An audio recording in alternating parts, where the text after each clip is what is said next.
Hello, everyone. I think we have a critical mass on the line, so let's begin. Warm welcome from the Independent Evaluation Office to all of you. Together with Anna Kunova, I coordinate the reflection series here out of the IEO.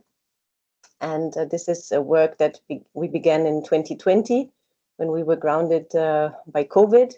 And it has been such a pleasure working with all of you over the years that we've been continuing to do this work, summarizing lessons from our wealth of evaluations that we have available on our Evaluation Resource Center. So today, it's my pleasure to introduce the webinar on stabilization and development and the lessons we have been able to learn from past evaluations on this issue. As you know, UNDP has been working over the past 2 decades on stabilization and has implemented programs in 15 countries. So there's a lot to learn. And I'm very happy that we have today our paper presenter, Vijaya Vadivelu, with us, who is the Chief of Section of Corporate and Thematic Evaluations in the IEO. And there's another colleague on the line, Jose Miguel Beltran, who also contributed to the paper. After Vijaya's presentation, we'll have 2 practical applications from our colleague Sasha Grauman, Deputy Resident Representative in UNDP Iraq, and Samuel Akera, Stabilization and Recovery Advisor and Head of Sub-Office in Pemba, UNDP Mozambique. After those 3 inputs, we'll turn it over to Joe Feeney, Senior Stabilization Advisor with the Crisis Bureau, for some discussant comments, and then we'll open up for discussion with all of you. So without further ado, over to Vijaya for her short presentation of some of the lessons learned from past evaluations. Vijaya, you have the floor. Thank you so much, Tina. Hello, colleagues. Thank you for joining this discussion. I'm very pleased to join this esteemed panel of Samuel Akera, Sasha Groman, and Joe Feeney to share with you the reflections from the evaluations that covered UNDP stabilization programs. As Tina mentioned, Jose Miguel, who is a co-author of this paper, is also with us today. So hopefully Jose can come during the discussion to share his thoughts. I'm not going to talk about the methodology in the interest of time, which is included in the paper along with the evaluations we covered. Let me start briefly with the stabilization approach of UNDP and its portfolio. Next slide, please.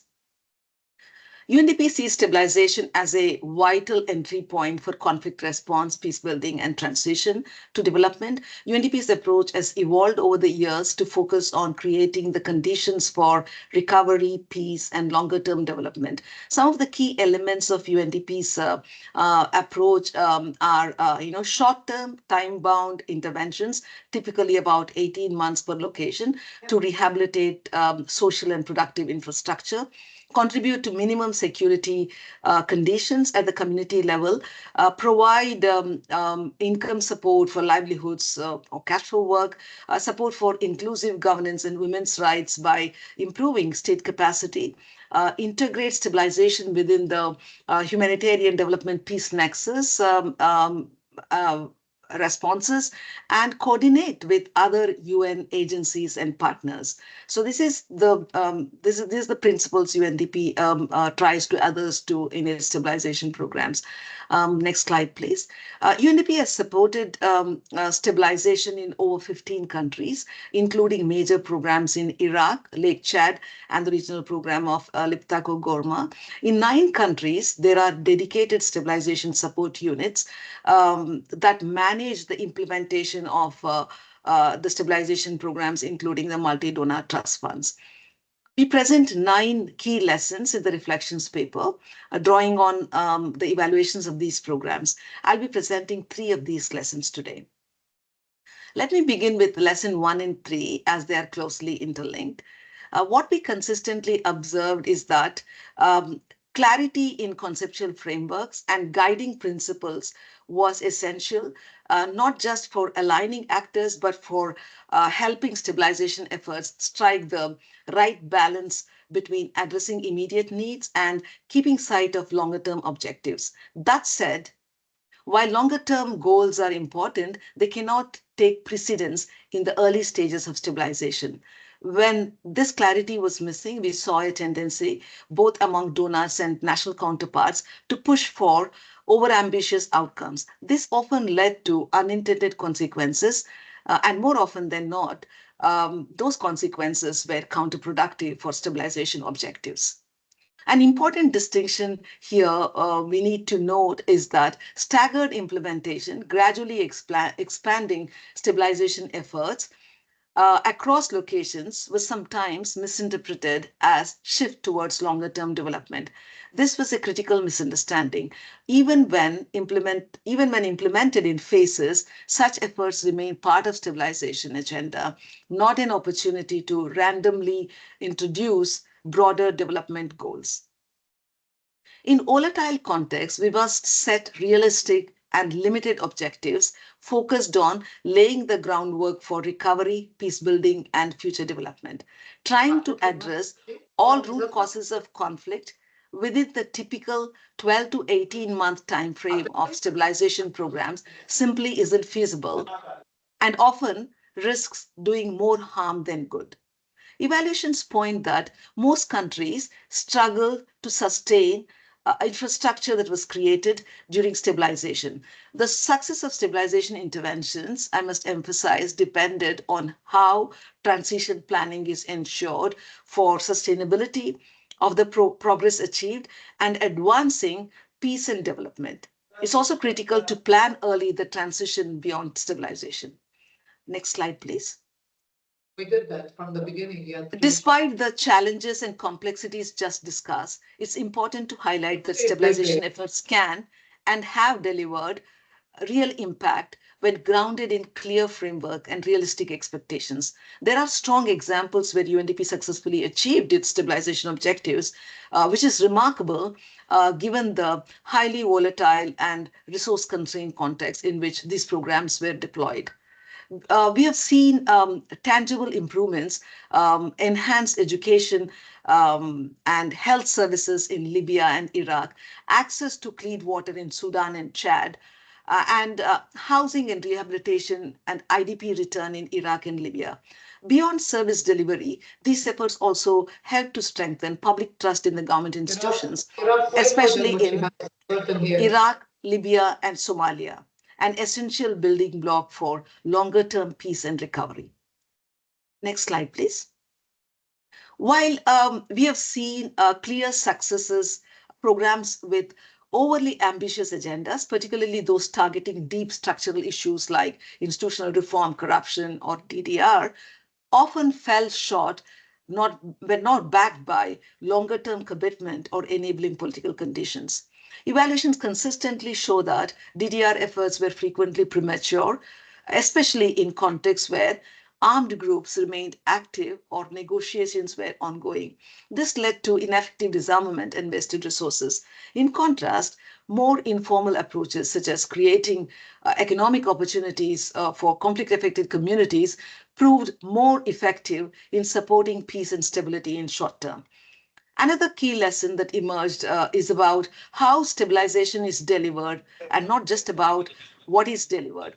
We found that area based programming often led to more successful outcomes, but only under certain conditions. Success depended heavily on conflict sensitive design, robust risk management, and effective coordination across all actors involved. Without these elements, even well-intentioned area-based approaches risked reinforcing local tensions or duplicating efforts rather than fostering stability. An area which did not receive attention it deserves is the scaling of successful practices for broader interagency integration.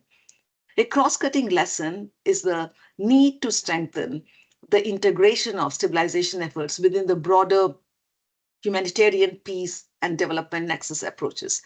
Let me share instances where programming had room for improvement. In contexts like, next slide please, in contexts such as DRC, prioritizing formal DDR was too early while armed groups were still politically motivated and actively rearming, which undermined peace efforts. Disarmament typically happens later in peace processes as weapons remain crucial bargaining chips. Stabilization can support voluntary disarmament more effectively through economic and social incentives, especially for displaced population. But premature DDR often led to low participation, token disarmament, and wasted resources. Even where development and stabilization efforts run in parallel, deep-rooted structural issues require a sustained longer term approach. In Pakistan, UNDP's work in federally monitored tribal areas focused on reform, rule of law, and recovery highlights how complex contexts limit the potential for quick stabilization wins, underscoring the importance of clear prioritization to achieve meaningful outcomes. Next slide, please. The sixth lesson covers, in the reflection paper, covers an important area of stabilization on women's participation. Women's participation and ensuring equitable benefits for both men and women are essential for stabilization outcomes. When women are offered culturally appropriate roles and efforts are made to challenge restrictive traditional norms, their engagement significantly improved the success of stabilization efforts. Experiences from Iraq, Cameroon, and Chad highlight positive outcomes from actively engaging women as key stakeholders. Despite entrenched gender norms, women's participation has proven valuable, enhancing social cohesion in Chad and supporting reintegration in Iraq. Women have also emerged as influential community leaders, promoting peace and stability. In Iraq, targeted interventions increased women's workforce participation through cash for work projects. Roles were designed to be culturally acceptable, such as painting interiors of rehabilitated buildings. Local female engineers also served as third party evaluators, demonstrating meaningful inclusion. Despite these successes, integrating gender consideration in stabilization programs remains challenging. Women's distinct needs are often overlooked, and gender analysis do not always lead to concrete actions. Security concerns affecting women are frequently ignored in public employment initiatives. Consistent budget allocations, such as the minimum 15% for gender transformative initiatives and addressing gender based violence, remains ongoing hurdles. The final lesson I'll cover is the lesson 8, which focuses on risk management, a critical but often underestimated element of effective stabilization. Aligning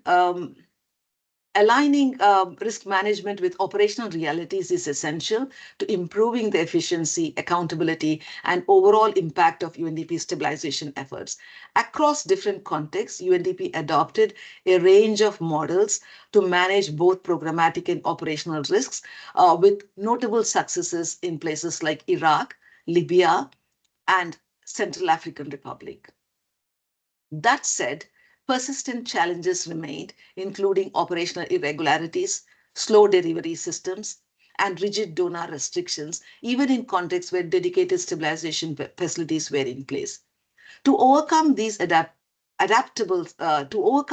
need adaptable systems and localized risk management frameworks. Some of the UNDP's efforts were more successful than others. Some lessons I would like to share on this are strengthening fast track procurement. We have a colleague from Iraq who may shed more light on this, but what the evaluations point is that in Iraq, centralized procurement with crisis specific fast track methods improved delivery, supported by real time, context sensitive information systems.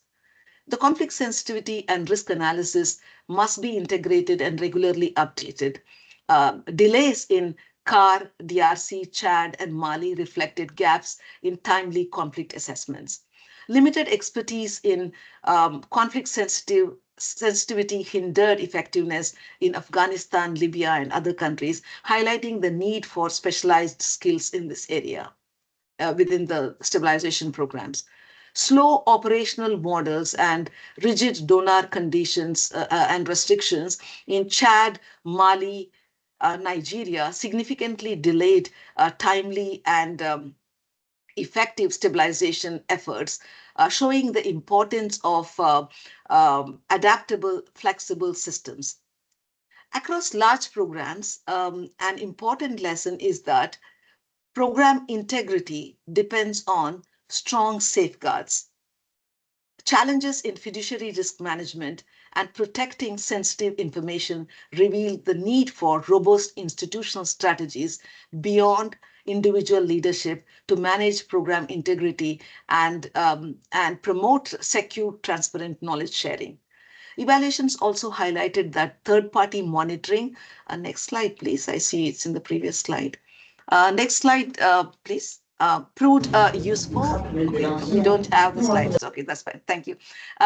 Evaluations also highlighted that third-party monitoring systems proved useful in contexts like Syria and Somalia, delivering quality data that enhanced accountability.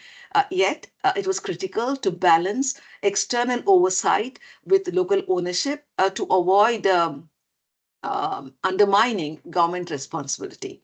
In closing, I wish to quickly highlight other key lessons. For example, the one on the importance of pool financing or multi-donor trust funds as against agencies responding individually. We also have concrete lessons where pool financing and multi-donor trust funds have been more successful than those where agencies provided fragmented responses. There are also lessons on youth and community engagement. Happy to come back to other lessons during the discussion. Thank you so much. Thanks a lot, Vijaya, for highlighting for us some of the things that work to enable transition to sustainable development through stabilization. And I invite everyone to check out the paper, which is actually in the chat in English, Spanish, and French, and to see the full range of lessons that we were able to derive from past evaluations. With that, over to you, Sasha, to give us the experience of UNDP Iraq. Yeah, thank you very much for the opportunity to present to you some of the lessons from the Iraq funding facility for stabilization.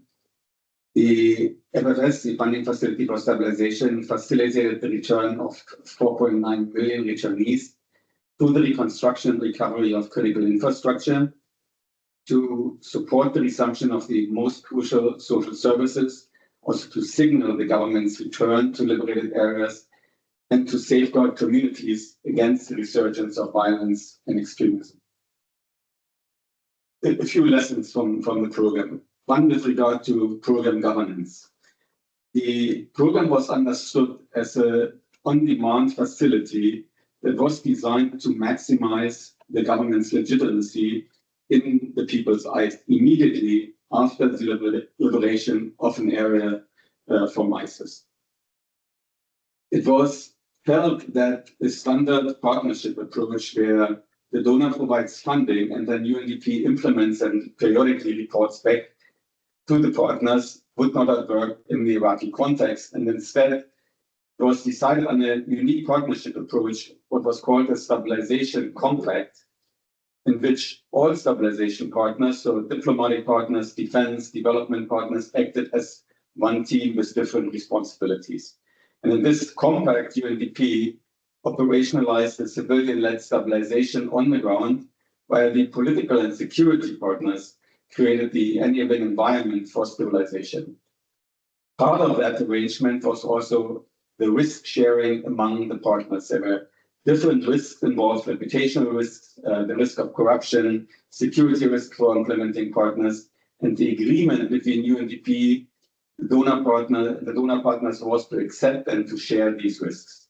The financial, operational, and organizational and programmatic risks were managed by UNDP, while the political and strategic risks were co-managed and shared by the coalition partners. Now, one aspect was the unique implementation model that was used. The program was delivered through a single agency model with a dedicated service center as opposed to the country office hierarchy. So it was operated independently from the UNDP standard office and the administrative and operational mechanisms based on special approvals that were obtained from headquarters, especially for procurement and recruitment processes. Another important aspect is the question of speed and scale.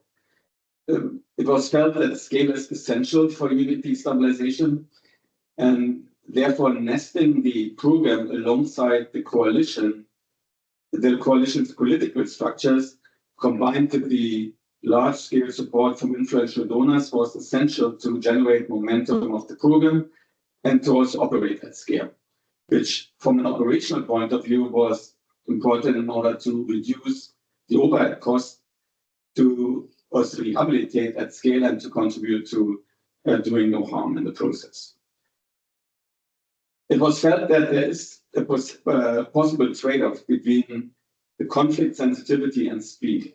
On the one hand, a more systematic focus on the political process, on social cohesion and reconciliation, would have meant that the program would have contributed more to tackling the causes and drivers of conflict.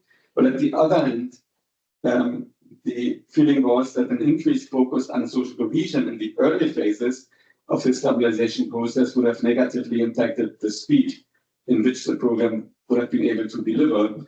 And by that, it would have delayed the necessary return to a sense of normalcy, which was understood as a precondition for people to engage in the emotionally demanding social cohesion and reconciliation processes.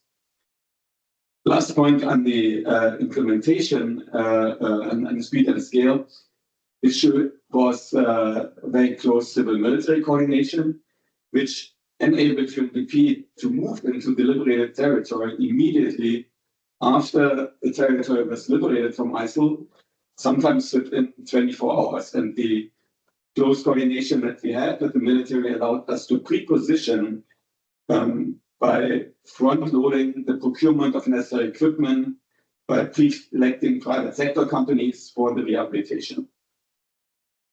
Lastly, with regard to sustainability and transition planning, I very much agree what just was said, that of the importance to agree already in the design stage of the program on the transition strategy, and to be realistic about the possibility of sustaining the infrastructure that's being created.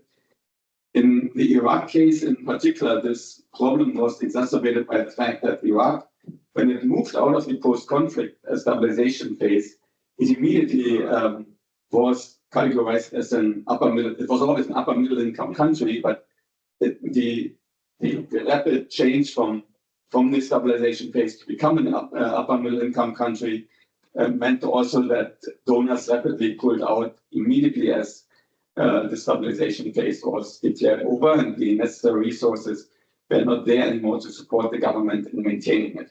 So the government's own ability to maintain and invest in the rehabilitated infrastructure in the Iraq case was very much limited because of the dependence of Iraq's dependence on volatile oil reserves or oil revenues, combined at the same time with a very bloated public sector wage bill. And that limited the budget that the government could allocate to the maintenance of infrastructure.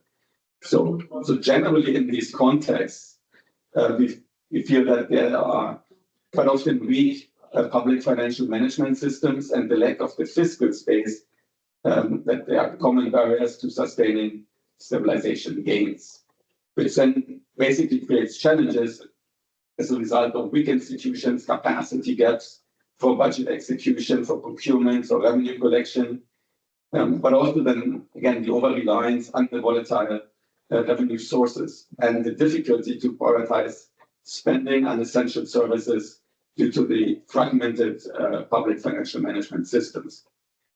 So the lesson from that was that unless stabilization efforts are linked to public financial management and macroeconomic reforms, the risk that the infrastructure and services cannot be maintained is actually quite high. And the structural conflict causes cannot be sustainably addressed. And therefore, a stronger emphasis on simplifying PFM systems by creating transparency and accountability, and by linking public financial management reforms to service delivery would have been important. In Iraq in particular, we have been paying attention to these policy issues much too late, and we had already lost the momentum and the leverage from the stabilization program, which also came as a trade-off from the fact that the entire program was totally separated from the country program and run as a separate unit. And there you have again the trade-off between speed and the sustainability of the program. So that's all from Iraq. Thank you very much. Thanks a lot, Sasha, for sharing those insights from Stabilization Facility Iraq. Over to you, Samuel, to walk us through some of the lessons from Mozambique.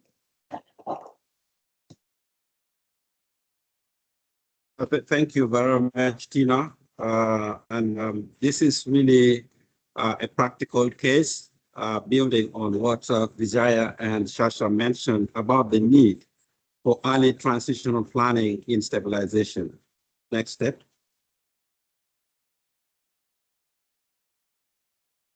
Yeah, in Mozambique, UNDP has been implementing the stabilization program, let me say, since 2021. But from 2023, we got a new capacity to implement the stabilization program with funding from 4 particular donors, covering 6 districts in the northern part of Mozambique, where the areas were cleared from the occupation of the non-state armed groups, with a total budget of 52.47 million. Next.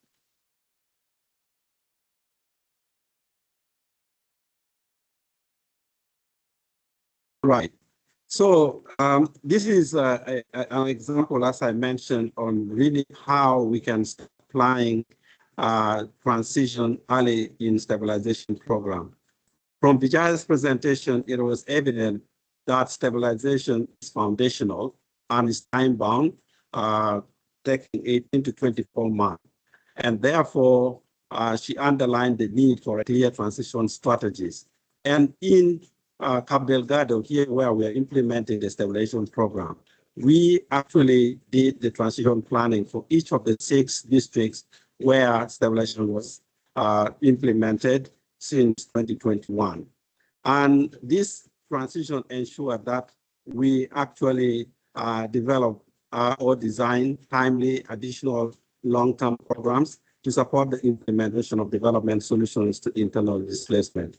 Ideally, our planning started much earlier, and the example I'm going to show you in the next slide shows already one of the initiatives that we have already launched to build on the gains that were made through stabilization programming in one of the districts where stabilization was implemented.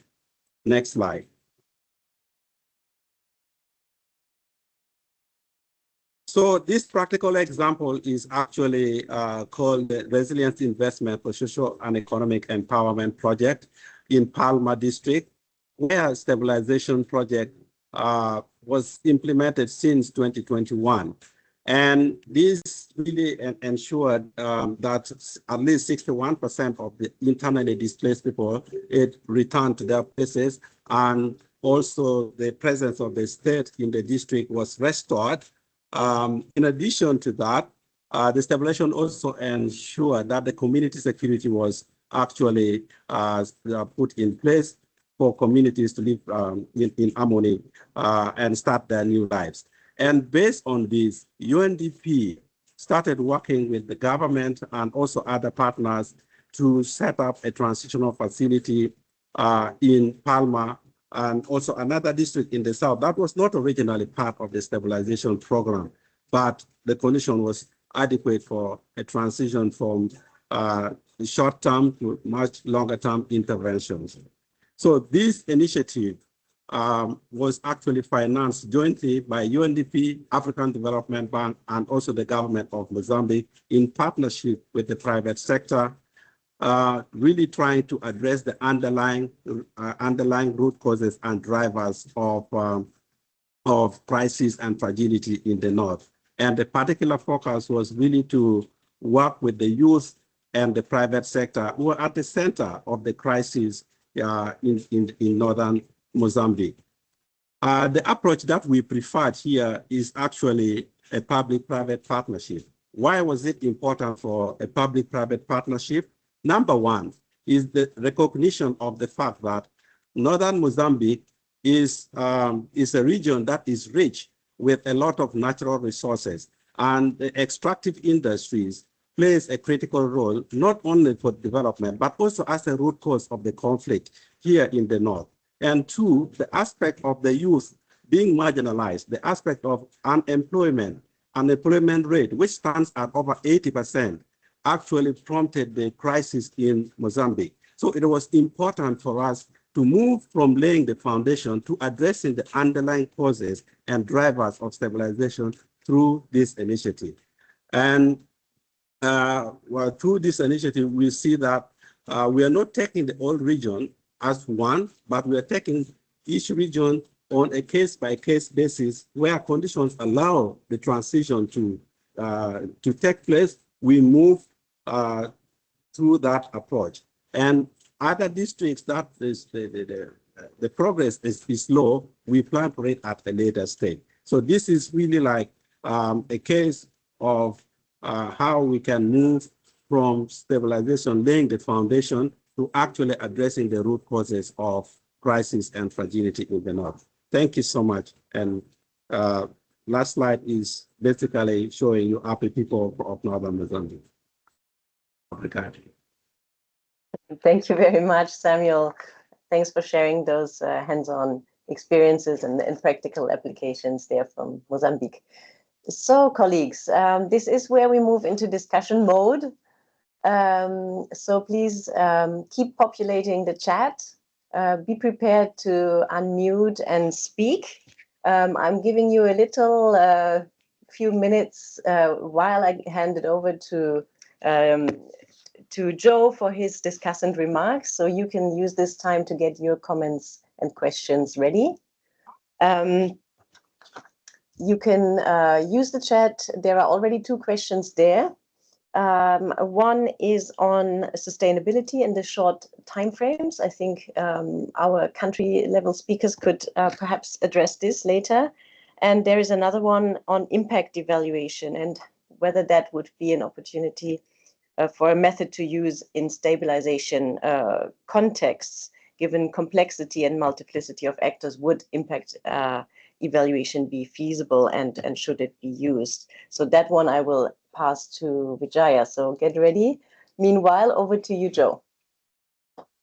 Thank you very much, and greetings to you all, particularly thanks to our three speakers. I think that the presentations today were particularly interesting for me because I was involved in both Iraq and Mozambique. I was in Iraq in 2017 at the start of the stabilization program there, and there's so many lessons that have come from it.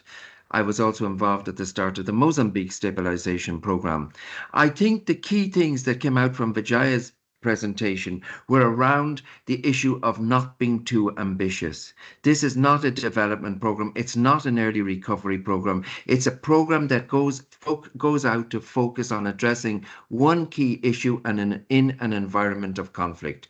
How do we get people back to their homes to create a sense of normalcy so that people can begin to believe in a future for themselves after the trauma of war? And this is bringing UNDP into the front line, into a place that often we are not finding ourselves. UNDP is in what can be described as the humanitarian space or the emergency space. But one of the key points we always need to remember, unlike humanitarian agencies, UNDP is not neutral because, as Sasha pointed out very well, we work through government and with government where the legitimate government exists in the area. We do that because we recognize that many of these problems have come because of a weak government structures, and therefore strengthening the state is a key objective of the stabilization intervention, which would not be the case, for example, with early recovery or with other interventions. And Sasha's examples really are important because they demonstrated that UNDP was a key partner in ensuring the return of nearly 5 million people. And we should never take our eye off that. And yes, there will be questions about what about the peace building effort? What about the sustainability? How can we work with public sector reform and revenue raising capacity of government? Those problems existed before the conflict. And remember, stabilization is about bringing people back to a situation which existed it existed in the time before the conflict took place. It is not a development intervention. It's an intervention to allow the rebuilding of the community. And remember, the issue around sustainability is important because when we're looking at infrastructure, if we look at the rebuilding of a school and clinic, we should not in stabilization build a new clinic or a new school in a place where one did not exist in the past. So that you can find, as I saw in Mozambique, in a tiny village in Macomia district in a place called Coca, there was a small school which had almost nothing, absolutely nothing, but there were 4 teachers that had been paid, were on the payroll. And once UNDP built the school, the teachers were there. Yes, there was not enough money for maintenance. Yes, there was not enough money for teacher training, but there was the money for the salaries. And that's what stabilization is about. And when we have issues coming up around sustainability and how we move forward, these often are a reflection of a lot of progress that has been made. Because do not take your eye off what Sasha said with regard to Iraq. 4.9 million people returned to their homes, got out of the IDP camps, because the greatest challenge is getting people out of IDP camps back to their homes so they can begin the process of rebuilding their lives. So I want to stop there because I know there's loads of questions and comments that are going to come, but I think that is the key takeaway that I had from those excellent presentations. Thank you. Thanks a lot, Joe. That was very insightful. Thanks. Colleagues, does anyone want to unmute and speak up to comment or raise questions?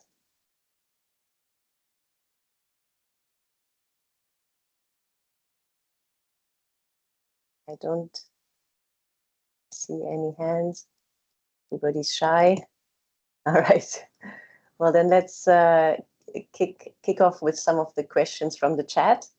There was the question by Mahmoud Abdu about sustainability. I think this is a really interesting one, given the short timeframes that we all heard about and the, let's say, more limited ambitions of stabilization programming. So Sasha and Samuel, can I pass this to you for your comment?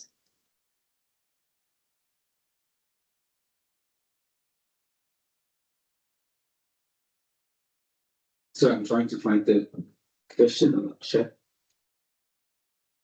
Could you read it again? Yes, sure, absolutely. So Mahmoud says, given the short time frame of stabilization programs, how would we ensure the results achieved will be sustainable? DDR and other investments in the third element of the HDP nexus continue to be key in this regard.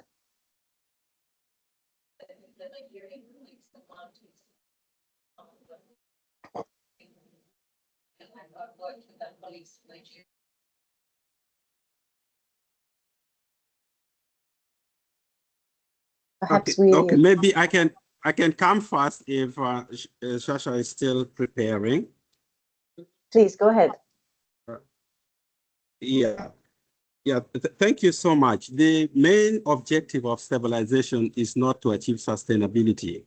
Stabilization is foundational, but it is important to factor sustainability at the planning. And that is why the aspect of a transition planning embedded at the beginning of the implementation for stabilization is very, very critical to ensure that we move from laying the foundation to actually addressing the root causes and the drivers. And that is what is going to lead to sustainability within the stabilization communities. So it's important to distinguish that stabilization is short-term, very rapid, like what Joe mentioned, to achieve, to bring back the community to the community.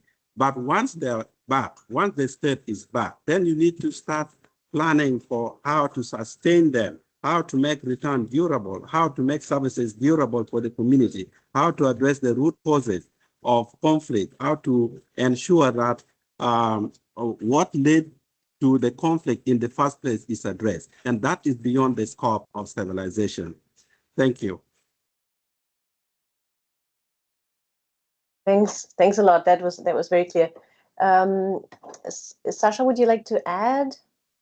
Yeah, Joe actually said it very clearly. I mean, the key thing is you need to select the right facilities that you are reconstructing. And basically, if you design it properly, if you select properly, then you look at the stuff at the sustainability issue with the project selection. So it is basically, as Joe explained, if the salary is there, yeah, then reconstruct that school and don't create something that has never been there. So I think that project selection issue, and it's complicated sometimes because there are all kinds of different interests involved in this stabilization phase of all kinds of actors who want to do something or want to appear doing something or want to use the stabilization program to also as a leverage for their own interests. So there is indeed sometimes a perverse incentive to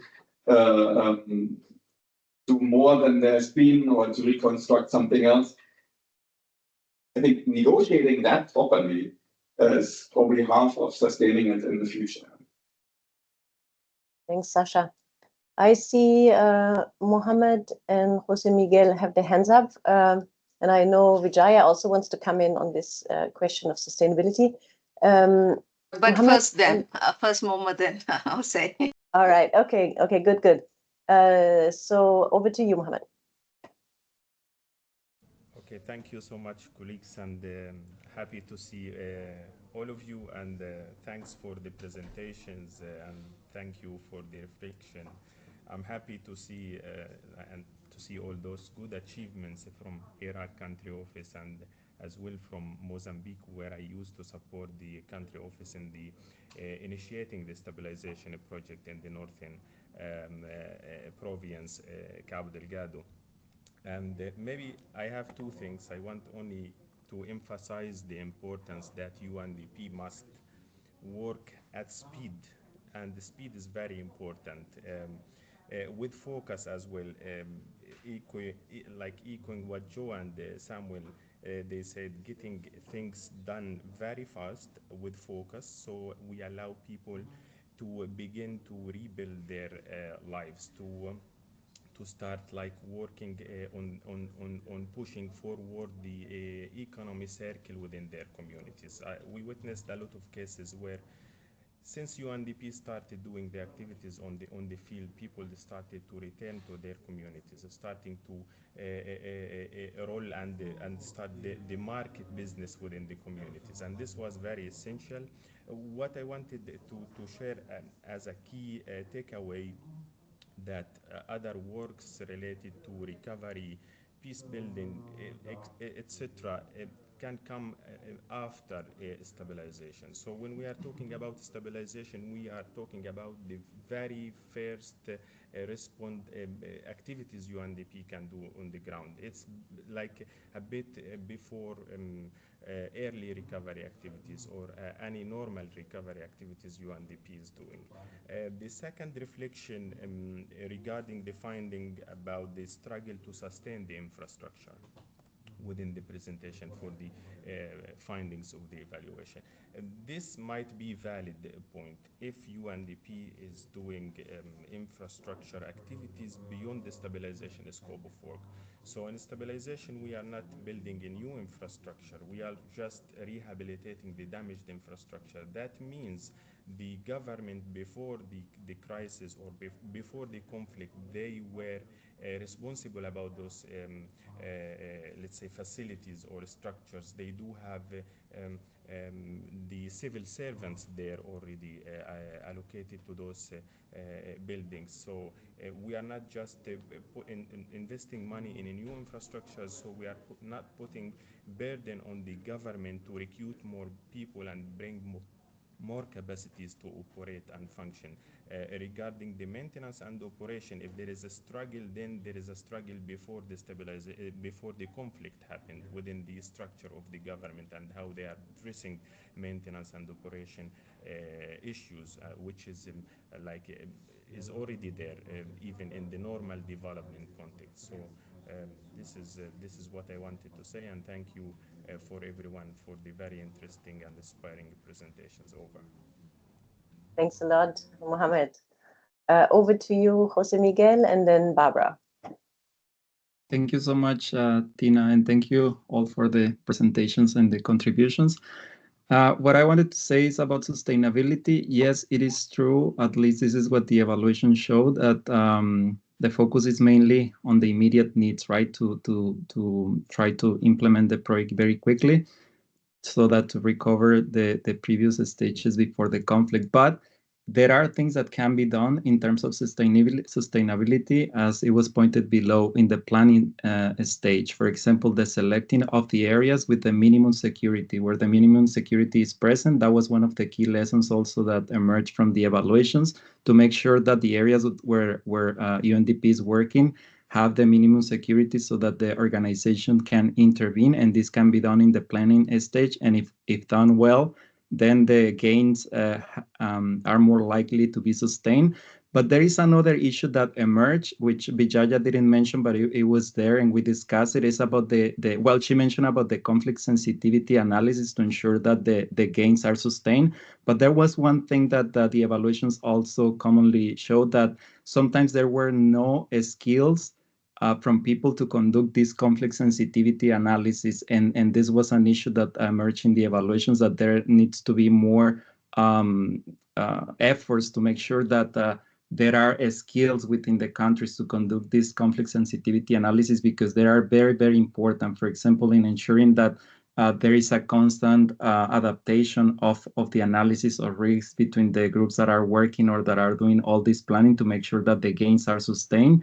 And UNDP also needed to build this expertise within the countries to make sure that, for example, once one infrastructure was recovered or rehabilitated, the minimum securities were ensured for the civil workers that were there, and to be constantly analyzing the environment to ensure the safety of these people.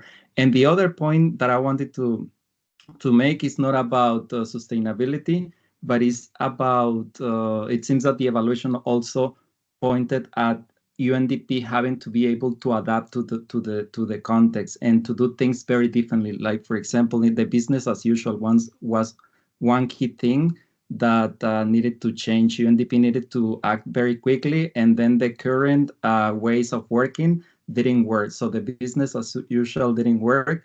And of course, it doesn't mean that UNDP didn't have to take a look or to take care of the emerging risks, like the fiduciary risk or the safeguards.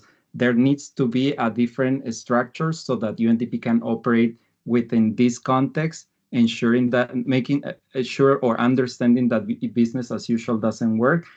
And the other thing is about the multiple agencies. We tend to believe that always working with so many agencies and to work in a coordinated manner works. In this case, it proved differently. It proved that it has to be one agency that works, the one that is leading the implementation, and of course coordinating. But having so many agencies, actually, it was counterproductive. It doesn't mean, like I said before, that we shouldn't coordinate, but it seems that it's a different model. It is not the business as usual in this regard as well. Thank you, Jose Miguel, and thanks for co-authoring this paper with Vijaya. Barbara, the floor is yours. Hi, everyone. Yeah, thank you very much for this very rich discussion this afternoon. My name is Barbara from the Burkina Faso Country Office with the Stabilization Unit. And I wanted to say that this is a very timely evaluation, and we hope to get the report and even the presentation soon enough to be able to have a good look at it. But also to say, I can see Joe on the line, just to say a big thank you to him, because he's one of the many advisors that has really, really enriched the activities here on the ground in Burkina Faso. In terms of, making sure that we adapt to the climate, the political context, but also making sure that we are fit for purpose here in stabilization, UNDP. So one of the things that UNDP Burkina Faso has really been able to achieve is, hard infrastructure. Thanks to UNDP stabilization, we have people enrolled in schools that we have rehabilitated, hospitals that we have also rehabilitated. And even in terms of, conflict sensitivity, it's one of the things that we really took very seriously on, looking at the various countries and how they adapted, but also looking within our country and also making it to fit the context that we are in. So in terms of sustainability also, I think that one of the things that we've been able to do is to make sure that we involved the government every step of the way. And the approach has always been the very grassroots level, involving the local government, involving, we call them the PDS, that's the President Special, Delegation Special, engaging with the villages, the communities, to also be able to bring out their specific needs. And I think it's one of the things that makes UNDP stabilization stand out.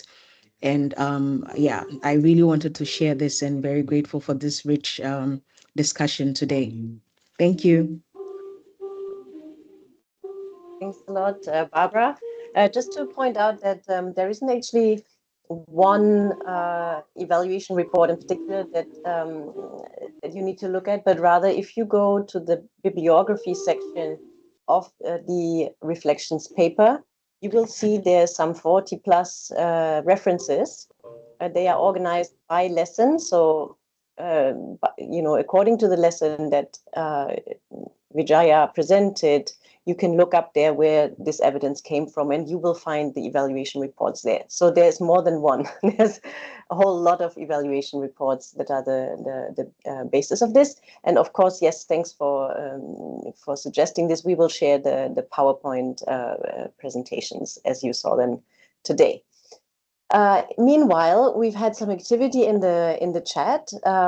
There was the question on impact evaluation that was answered by Vijaya, and there was some more back and forth around sustainability. So I invite you to take a look on what's been happening there. We have 5 more minutes left in our webinar, and I would like to give the floor to the 2 persons who have their hands up very briefly. And then we have a quick poll for you to answer on the webinar itself. So over to you, Joe. Yeah, thank you very much, Tina. I'll be very quick. Just to first of all say that UNDP has stabilization guidelines which have been developed by the Crisis Bureau, and they're available online for anybody who wants to see them. The second point is people, Jose Miguel has said, and others have said, the importance of business as usual not being an option. And when we look at stabilization, we throw out the old way of thinking when we're in UNDP. It's a different way of thinking. And if we don't think differently, we are not going to achieve the results that we want to achieve.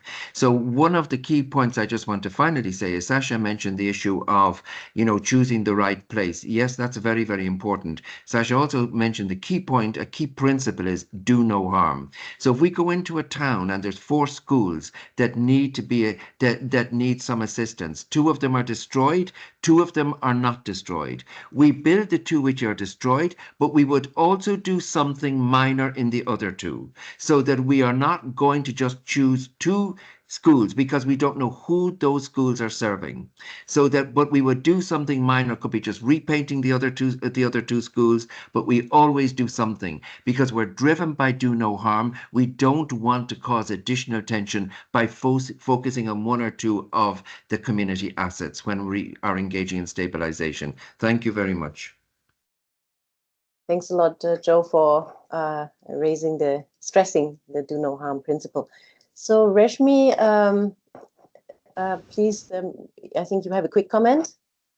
Yes, thank you. At the outset, I want to say that I'm not a stabilization expert. So one thing we've heard is that from the stabilization purists, if you like, they're very strict about this 18-month time frame, whereas in the actual ground implementation of stabilization, probably there are very few that stick to the 18 months. So the question is there a need to relook at this time frame itself, taking into account all contextual variations, but at the same time, does the evaluation or the ground level experience show that we need to do a bit better in terms of what Samuel alluded to as transition planning and UNDP's own ability to piggy bank on and rely on other parts of the organization that does beyond stabilization, moving towards development? Thanks. Thanks very much.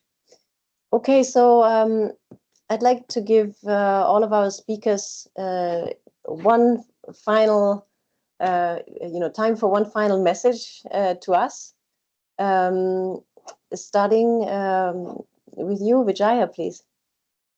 Yeah, thank you, Tina. And so it's so good to get all these, questions and your own experiences. I think the point, starting with the last point of Rashmi, I think that is to something which we also looked at in the evaluation. Often what happened was, Joe, you can come in on this, they do stabilization in different locations, and it appears that within the same country, the stabilization program has been there for a longer time. That's one issue there, and not necessarily the same location they've been doing more than 18 months. So there's a different location, but it appears, it's all happening in Libya or in Mozambique or in other places. So that's something we need to pay attention to, and that's where also, as I mentioned in my presentation, it gets confused as a longer term thing, longer term stabilization. These words creep in because of this misperception of the situation, but essentially it's a shorter term intervention, and it should remain the same. Like there were questions on impact evaluation. The impact is for what the stabilization program wanted to achieve, but not for what the longer term should be, not even sustainability, because even sustainability should be part of the transitional plan. And I would say that it should also simultaneously start with the stabilization, but that's a different thing, because we also need to take into consideration the context. Not all contexts, like Joe, I think, mentioned about it, allow for working with the government as well. So, but the stabilization program of the objective to set the water taps running, schools going, and electricity received by the home. So these things need to be done irrespective of the politically congenial environment. So they're not the same. Every context is so different. Every challenge is so different. And but the bottom line is stabilization programs are short term and not longer term. I'll stop here. Over to you, Tina. Thanks a lot, Vijaya. Sasha, over to you. Yeah, maybe then just to continue on this, I think it's a very important point, the question of the length of the program. I mean, the Iraq program is still going on. It's almost getting to 10 years now. So it's clearly beyond stabilization. The problem is that there was no clear point at which we would have said, okay, now the stabilization phase is over, and what we are now doing is going into development or something else. And probably we should have done that because that requires some different things. But the program just continued because there were still needs, even beyond the region. I mean, even all of these different areas in which we operated is much longer than the 18 months. And I think it's an extremely important point. At some point, we should have sat down and said, okay, the stabilization phase is actually over. What do we do now? And if the program still runs, and then let's think what actually needs to happen next and how do we move into a different phase. Of course, these programs, and this was highly successful. Donors put in tons of money. So there is, of course, the natural thing of UNDP to say, okay, then let's continue as long as the money is there.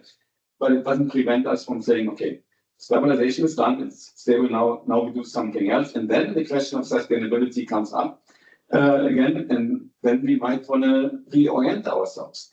And it is actually a much better point to do that at that time than what we are doing now, because now we have lost the leverage. When during the big times of implementation, I mean, we had lots of leverage with all the different players there because we put in a lot of money. So we could have had that discussion much earlier. It's probably a lost opportunity that we didn't. Thank you, Sasha. So I see that we're starting to lose some people as we're over time, but I do want to give quickly the floor to Samuel and Joe, please. Thank you very much, Gina. Not much for me really to save time, but I would like to agree with my former speakers that transition is location specific, and there are conditions that allows stabilization to continue in one location beyond the 18-24 month. But transition planning has to be location specific, while other areas may achieve the intended result quicker, other locations might be slower, and there are also issues of risk that may reverse the gains that in the first place was made, and creating the need for more stabilization interventions. But yeah, it has to really be location specific. Thank you. Thanks, Samuel. Joe, please. Just very quickly, we mentioned, it was mentioned at the very beginning, the importance of gender. And what I would appeal to everybody is that, yes, the women's committees are important. Yes, safe spaces for women are important. But remember, the most dangerous thing for a woman in an environment of conflict is to be pregnant. And if you go into a town, the first place you go into after it was liberated is the maternity clinic. Is the maternity clinic functioning? And if not, how can you get it functioning before anything else? Because that is absolutely going at the core of needs of women. And often these things are forgotten. We talk about all of the other stuff, which is crucial. We need to do all of the other stuff, the safe spaces for women, security for women, etc. But we need to make sure that the day-to-day activities we engage in are actually about protecting women in an environment of conflict. Thank you. Thanks a lot, Joe. Colleagues, please take a second to answer the poll that will pop up on your screens. And let's all keep discussing. Let's keep reading and using evaluations. And we thank you for participating today. And we hope to welcome you again soon for a future edition of the Reflections webinar.